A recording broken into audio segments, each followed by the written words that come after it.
Hi friends, it's Manish और bank Nifty की daily analysis में आप सबका स्वागत है। फ्रेंड्स, आज हम डिस्कस करेंगे कि कल वीकली एक्सपायरी के दिन कौन से इंपॉर्टेंट लेवल्स हैं और बाजार को किस तरीके से ट्रेड करना है। लेकिन उससे पहले एक छोटा सा रिकैप आज की डे के ट्रेडिंग का। ठीक है फ्रेंड्स, तो देखिए कल हम लोगों ने क्या डिस्कस किया था। पहले उसके लिए हम 15 मिनट चार्ट पे चलते हैं और उस पर समझने की कोशिश करते हैं। ठीक, और साथ साथ जो डेली चार्ट जो मैंने अभी खोला था वो आप लोगों को क्लियरली दिखाई रहा था कि उसके अंदर अभी भी जो लो लेवल है, जो हमारा मेजर सपोर्ट है 43,100 का, वो ब्रेक नहीं हुआ। हम लोगों ने कल ये डिस्कस किया था कि 43,100 बहुत इंपॉर्टेंट लेवल है। अगर बाजार उसको ब्रेक करता है, उसके नीचे सस्टेन करता है, तब हम सेल ऑन राइज करेंगे। अब बाजार ने क्या किया? बाजार ने 43,100 के आसपास का लो बनाया है, 43,078 का लो बनाया। 5 मिनट की कैंडल भी वहां पर क्लोज नहीं हुई। ठीक है, आप चाहें तो मैं आपको 5 मिनट के चार्ट पे जाके दिखा सकता हूं कि 5 मिनट की कैंडल भी वहां पे क्लोज नहीं हुई। उसके बाद बाजार ने, देखिए, 5 मिनट भी एक सिंगल क्लोज भी उसके नीचे नहीं हुआ। जस्ट छोटी सी एक विक 43,100 के नीचे गई और बाजार रिकवर हो गए। ठीक, और बाजार ने रिकवर करके यहीं से गैप फिल कर दिया। अब ये गैप फिल क्यों किया? देखिए, जब भी बाजार सपोर्ट पे ओपन होता है, सपोर्ट पे ओपन होने के बाद जब बाजार वहां पे एक रेंज बना के, दायरा बना के ऊपर की तरफ कट रहा है, तो जो भी गैप डाउन हुआ है उस गैप को फिल कर देता है। ठीक, अब देखिए बाजार ने यही किया, यहां पे जाके उस गैप को फिल कर दिया। अब जब गैप को फिल किया तो फ्रेंड्स, जब हमारी एक स्ट्रेटजी थी कि आपको सेल ऑन राइज करना है, तो आप यहां पर सेल ऑन राइज कर सकते थे।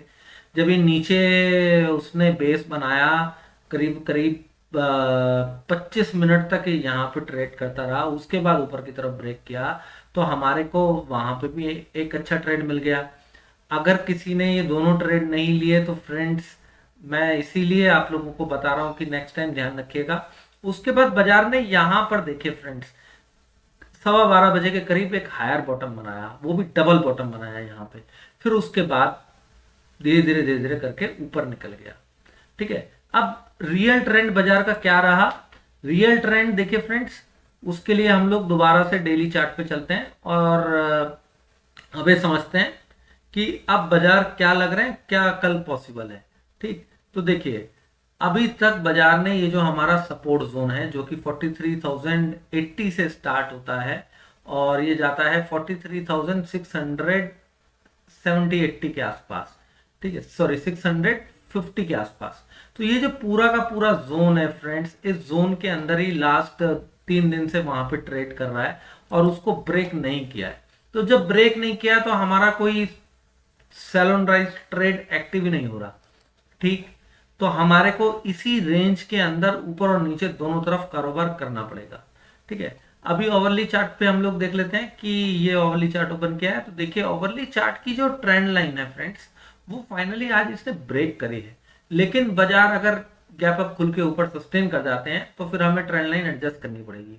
तो फिर ये वापस से ट्रेंड के अंदर आ जाएंगे, तो फिर इसे गिराना थोड़ा सा मुश्किल हो जाएगा। तो बाजार को गिरना है तो बाजार को फ्लैट या गैप डाउन देके ही नीचे जाना पड़ेगा। तो ये ओवरली चार्ट हमारे को ये दिखा रहे हैं कल के लिए। ठीक, तो ये बात माइंड में रखिएगा। अब आते हैं इंपॉर्टेंट लेवल्स के ऊपर। ठीक है फ्रेंड्स, तो देखिए ट्रेंड लाइन ब्रेक हो गई, उसके बाद बाजार धीरे धीरे करके ऊपर की तरफ गया, गैप फिल किया, गैप फिल करके फिर नीचे आया, हायर बॉटम बनाया, फिर ऊपर निकल गया। ये होना ही था। निफ्टी ने क्योंकि ब्रेकडाउन दे दिया था, निफ्टी इसलिए वहां पे रेजिस्टेंस बनाया, फिर नीचे गया था, लेकिन इसने ब्रेकडाउन नहीं दिया तो ये ऊपर गया। ये निफ्टी से ज्यादा स्ट्रॉन्ग है। तो अगर लॉन्ग करना है फ्रेंड्स तो बैंक निफ्टी को लॉन्ग करना है, शॉर्ट करना है तो निफ्टी को शॉर्ट करना है। ठीक है, ये याद रखिएगा। अच्छा, अब देखिए 43,090 एक हॉरिजॉन्टल सपोर्ट है।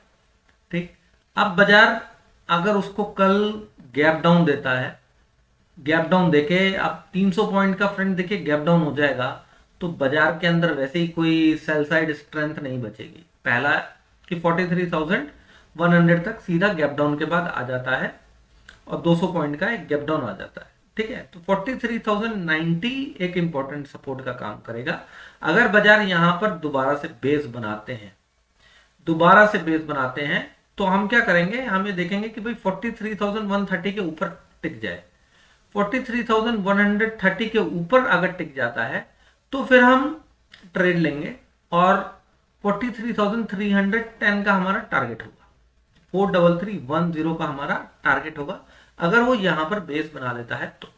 ठीक है, सेकेंडली अगर बाजार ऊपर निकल जाते हैं तो हमारा जो बहुत इंपॉर्टेंट लेवल है ऊपर का 43,650, जो अभी मैंने डेली और अवर्ली चार्ट पे भी आप लोगों को दिखाया, तो अगर उसके ऊपर निकल जाता है ना फ्रेंड्स, तो फिर हमारे लिए, मैं हर एनालिसिस में बोल रहा हूं कि हमारे लिए दो ऊपर के लेवल सीधे सीधे ओपन हो जाते हैं।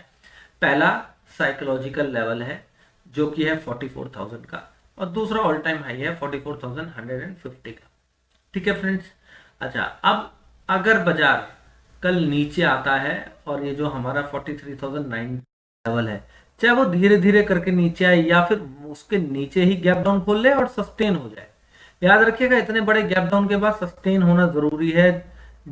या तो फिर निफ्टी ने जिस तरीके का पैटर्न बनाया कि बड़ा गैप डाउन देके वो वहीं पे जिगजैग करता रहा और वहां पे रेजिस्टेंस फेस करके नीचे की तरफ ब्रेक कर दिया, तो उस सिचुएशन में भी फ्रेंड्स फिर हम क्या करेंगे कि एक पुट बाय कर लेंगे और हमारा जो पहला टारगेट होगा वो साइकोलॉजिकल लेवल 43,000 होगा। और कल के लिए बहुत ज्यादा इंपॉर्टेंट है 43,000, क्योंकि फ्रेंड्स कल वीकली एक्सपायरी है, तो वहां पे पुट सेलर जरूर होगा, वो रोकने की कोशिश करेंगे बाजार को वहां पे। अगर वो नहीं रुकता देन फ्रेंड्स फिर 42,900, 42,810 और फिर उसके नीचे ये जो हमारा लेवल स्क्रीन के ऊपर ड्रॉ हुआ रखा है पहले से ही, ये जो सपोर्ट जोन जहां से स्टार्ट होता है 42,730, ये चार टारगेट आ सकते हैं, 43,000, 42,900, 42,810 और 42,730। तो इसे ट्रेड कैसे करना होता है मैं आपको हमेशा बता के चलता हूं कि जी जो लोग सिंगल लॉट में ट्रेड करते हैं वो लोग पहले ही जो टारगेट आता है उसे बुक कर लें, बाहर बैठ जाएं। जिन जो मल्टीपल लॉट्स में कर सकते हैं वो अपना धीरे धीरे धीरे करके प्रॉफिट बुक करते रहे, टारगेट 1 पे स्टॉप लॉस ट्रेल कर लें और पहला लॉट बुक कर लें, फिर 42,900 पे दूसरा लॉट बुक कर लें, फिर ट्रेल कर लें, फिर इस तरीके से कंप्लीट टारगेट के लिए वो बैठ सकते हैं। ठीक है। अच्छा, अगर बाजार फ्रेंड्स इस जोन के अंदर ही घूमता रहे, मीन्स 43,130 को ब्रेक करे और उसके बाद वो 42,740 को ब्रेक ही ना करे या फिर 42,810 को ब्रेक ना करे, किसी भी इस लेवल पे 810 पे या 730 के आसपास अगर वो ब्रेक नहीं करता, अगर वो वहीं पे होल्ड कर जाता है और बेस बना के ऊपर की तरफ निकलता है, याद रखिएगा बेस बहुत जरूरी है क्योंकि नीचे के टारगेट ओपन हो जाएंगे ब्रेकडाउन के बाद। तो बेस बना के अगर ऊपर की तरफ निकलता है तो फिर हम अपॉर्चुनिटी क्यों मिस करेंगे फ्रेंड्स, फिर हम कॉल में बैठेंगे, हमारा जो टारगेट होगा वो सीधा सीधा 43,100 का होगा, बाजार इतना तो आ ही जाएगा फ्रेंड्स फिर। ठीक है, तो आई होप कि आपको कल का ये जो प्लान है ये समझ में आया होगा, अच्छा लगा होगा। तो अगर आप चैनल पर नए हैं फ्रेंड्स तो मेरी हर बार की तरह रिक्वेस्ट है कि आप इसको सब्सक्राइब करके बेल नोटिफिकेशन ऑन जरूर कर दें, क्योंकि फ्रेंड्स बेल नोटिफिकेशन ऑन करने से ही नोटिफिकेशन मिलेगी आपको वीडियोस की, अदरवाइज आपको पता नहीं लगेगा कि वीडियो डल गई है। और फ्रेंड्स जो लोग इस चैनल पे पहले से ही हैं वो लोग इसको सब्सक्राइब कर ही रखे हैं, तो बेल नोटिफिकेशन प्लीज ऑन कर दीजिए जिससे कि आपको वीडियोस की नोटिफिकेशन मिलती रहे। और फ्रेंड्स लाइक और कमेंट जरूर कीजिए। तो thank you very much friends.